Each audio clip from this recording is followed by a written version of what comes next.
لكن إياك وإخبار شقيقتي.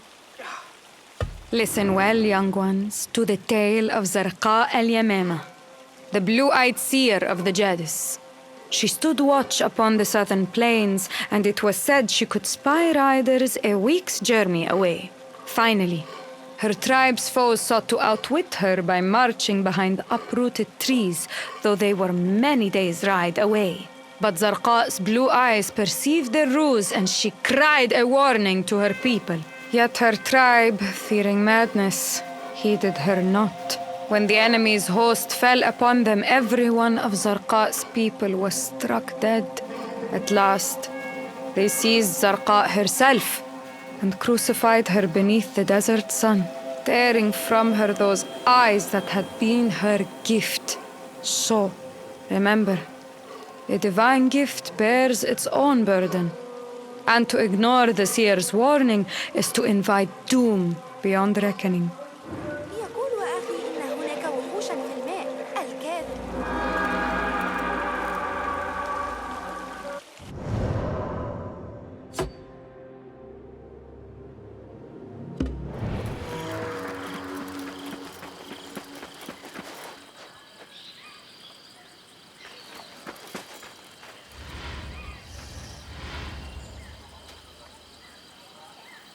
My father spoke of the Nisnes, half man, half shade, born of jinn and mortal blood. He said it bears but one arm, one leg, and half a face, yet it hops with unholy speed.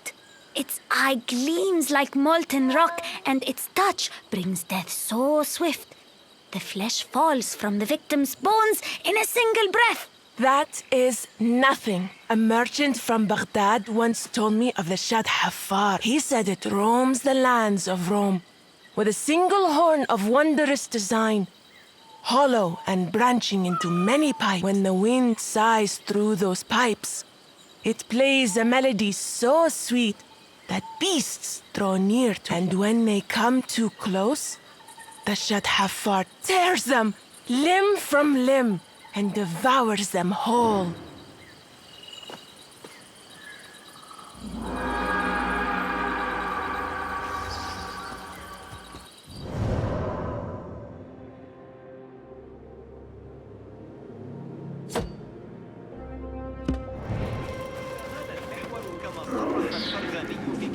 جوامع علم النجوم فسنحتاج عندئذ إلى محاذاة كل الحسابات المشتقة. I tell you, the white sharkfish is but a jest beside the dandan. Surely the mightiest beast in all the sea. It devours great creatures whole. And some say a single dandan once swallowed an entire ship with all its crew.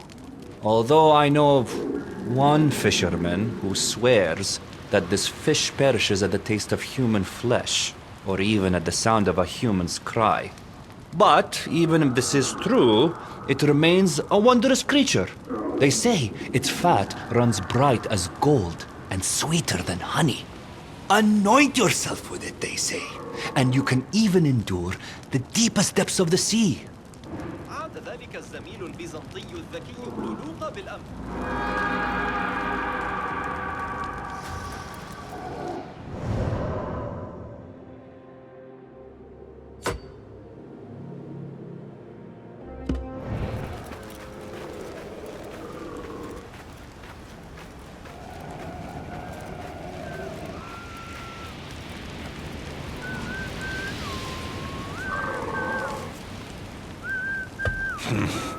That is nothing, brothers. I have heard tell of a wondrous city, far to the south, called Obar by the desert folk.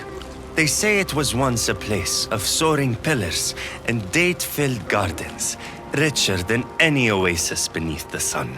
Caravans that braved the surrounding desert spoke of gleaming palaces, of red-hued stone, and wells that never ran dry.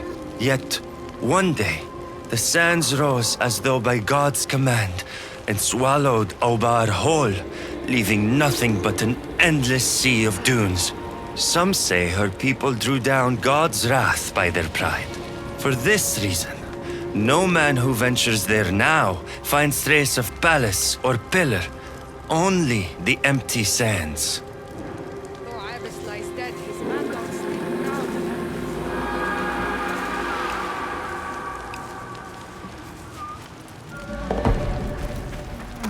Our warehouse.